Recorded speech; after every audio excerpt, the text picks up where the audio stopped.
Superman is dead. Superman is dead, and he was not killed by Doomsday, nor was he murdered by Darkseid. Superman is dead, and he was killed by J.J. Abrams.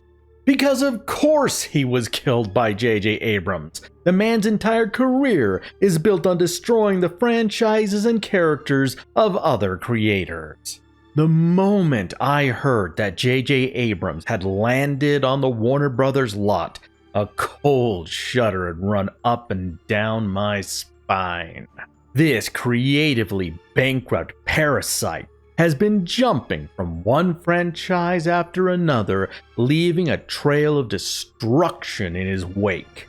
J.J. Abrams kills everything he touches. Worse, this cretin doesn't even have the good taste to be a social justice warrior. At least then we can blame his failures on an insane social-political ideology. But J.J. Abrams is not an SJW. J.J. Abrams is worse than that. Early in his career, J.J. Abrams worked as a nobody in film and television, making contacts and kissing the round, hairy rump of Hollywood elites, because he had quickly learned that being creative, capable, and smart were not assets in Hollywood. No, he learned the most important thing in Hollywood is having friends, being a social chameleon, being a fraud. And J.J. Abrams is a very, very good fraud. Fraud is what his entire career is built upon. His long acquired skill in portraying himself as something he was not and never would be epitomizes his theory of the mystery box. What is the mystery box? It's nothing. It is literally an empty box. A creatively bankrupt tool designed to dupe people into thinking smart ideas and brilliant answers await them by asking simple questions and then obfuscating the result into oblivion because there are no answers. There never were any answers. This is why every film and television series J.J. Abrams has ever created quickly go from a kaleidoscope of possibility to a dull, meandering plate of beige. Felicity, Lost, Alias, House, forgotten and dismissed as good ideas that culminated into woefully underwhelming conclusions that, at best, disappointed the audience and, at worst, infuriated everyone. J.J. Abrams, being a fraud, has always been quick to abandon ship, desperate to avoid any blame for his failures. A skill he learned after the dismal failure of Mission Impossible 3, a film so bad it nearly killed Tom Cruise's entire franchise. But ever an expert at shifting blame, J.J. Abrams' reputation for leaving a project at its peak so he could avoid the repercussions for the imminent and obvious failure to come, worked with his agents to brand himself as the next Steven Spielberg. The problem?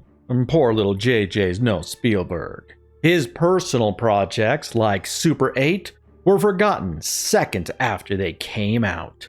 Once J.J. Abrams became painfully aware that he could not fake creativity, he quickly switched gears to stealing control of creative properties from other people. First, he duped Paramount into giving him control of Star Trek. He knew he had nothing to offer, but Star Trek was an established brand that he hoped to milk for profits. This no-talent hack chose to become the Bernie Madoff of Hollywood, creating one Ponzi scheme after another in the desperate hope that he could milk residuals and profits from established franchises to fuel his next project. Instead, this witless fraud turned out to be so creatively bankrupt, he couldn't even market Star Trek merch to Star Trek fans. And just like the laughable red matter he packed into his brain-damaged movie, J.J. Abrams himself was soon discovered to be a creative black hole from which no franchise could escape. But as Paramount was just about to see the crown jewel of their creative licenses crumble into dust, J.J. Abrams jumped ship to bring his genius to the Walt Disney Corporation and their latest acquisition, Star Wars, packing his film with nostalgia of biblical proportions. J.J. Abrams hoped nobody would be smart enough to realize his entire movie was a blatant rehash of the original Star Wars film, filled with mystery box nonsense and all the depth of a puddle. He rubber-stamped The Last Jedi only to be dragged back to save the franchise he had fatally stabbed a few years earlier.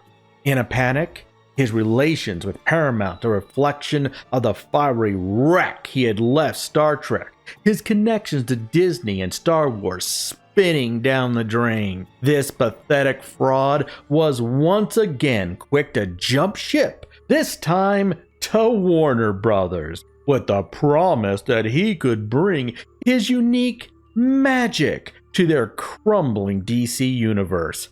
And so it ends. Superman, the most iconic hero known the world over, is J.J. Abrams' new target. Just like before, he is bringing his empty mystery box to the Man of Steel. But in the politically correct atmosphere of Hollywood and their desperate need to appease Twitter, the chameleon changes his colors again, this time to appeal to the social justice left, in his bid to create a new version of Superman that will bring the acclaim and financial success of the Black Panther. And what is J.J. Abrams' brilliant idea? He's gonna make Superman black! Now, let's take a moment, let's really think about this for a second. What are the consequences of turning Superman black? Well, let's take a look at the economics. China does not want to see black people in their movies. China already censored J.J. Abrams' Star Wars movies, trying to cut the black guy out of the advertising for the film. So tell me, what is Hollywood and Warner Brothers going to do when J.J. Abrams' Black Superman gets creamed at the Chinese box office? In addition to the race issue in China, you have the race issue in Japan, in Malaysia, in the Philippines, in India, in the Middle East, in Russia, in Eastern Europe, in South America. I don't know if you've looked at a map lately, but every country outside of the Western Allies and Africa itself is racist against black people and doesn't want to see black people in their movies because all these countries are more racist than we are. How are you going to sell Black Superman to countries that don't like black people? If that's a kick in the backside, let's talk about the cultural ramification. In today's politically polarized world, the last thing we can expect out of Hollywood is a nuanced discussion on the subject of race. So, is Black Superman going to support BLM? If Black Superman does not support BLM, then he's an Uncle Tom, isn't he? How is Warner Brothers going to deal with the black community calling J.J. Abrams' Black Superman a race traitor? Seeing as how nuance is out the door, what happens if you swing the other way? What if Black Superman is woke? What if Black Superman decides to rebalance social inequity in America? I mean, after all, J.J. Abrams has hired radical black racial supremacist Ta-Nehisi Coates, a guy who hates America, hates white people, and lampooned 9/11 responders for the social justice crime of saving American lives. Are you ready to watch a Black Superman murder every person on Earth for the sin of not having enough melanin? Because that's the version of Superman Ta-Nehisi Coates wants to write. The version of Superman Ta-Nehisi Coates desperately wants to give the world as a man who would fly into a hospital and use his laser vision on every newborn child in the maternity ward for not being brown enough. Because, in today's politically polarized world, the last thing we can expect out of Hollywood is a nuanced discussion on race. These are thus our only two options.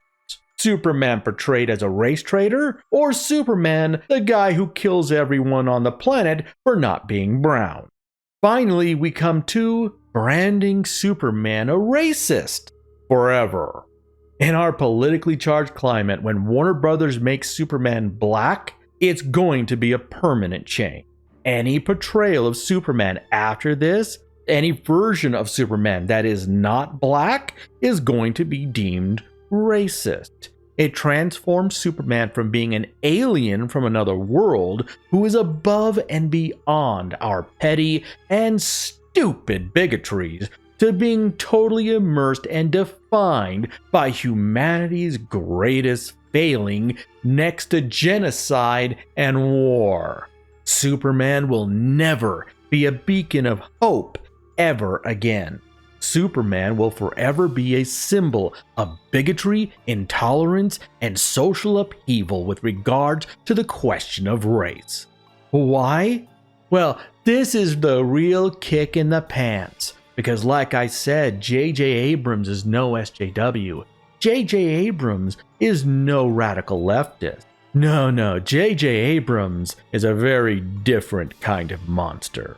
J.J. Abrams is doing this so he can create a new version of Superman that he can exploit for his own financial gains. Because this is not about race for J.J. Abrams. This is about money. Least we all forget that when J.J. Abrams took over Star Trek, he did it to create an alternative license so he can create toys and collectibles based on his version of Star Trek, which became so despised that it killed the economic viability of the original Star Trek merchandise. When J.J. Abrams took over Star Wars, he had his name attached to every aspect of the Disney trilogy, so he could make money off of the new Star Wars merchandise. And now, J.J. Abrams is at it again, but this time he's using race, because Superman does not have a super spaceship. Superman does not have super body armor, and Superman does not have super alternative costumes to exploit in new toys that aren't already licensed and owned by Warner Brothers. So the only way this hack can find a way to exploit Superman with an alternative license to swindle Warner Brothers out of some of that sweet merchandise and cash is to make Superman black so he can exploit his race as a means of making himself money. And that's why J.J. Abrams is worse than the SJWs, because he doesn't believe in anything. At least you can point to an SJW and say, hey, that guy believes in something. It's stupid, but he actually believes in something. Whereas J.J. Abrams, all he wants to do is exploit the creative visions of people smarter and better than he is, so that he can line his pockets with their money. That is the kind of scum J.J. Abrams really is. Superman is dead, and he was not killed by Doomsday. He was not murdered by Darkseid. Superman is dead, killed by J.J. Abrams. Also, he can make a quick buck.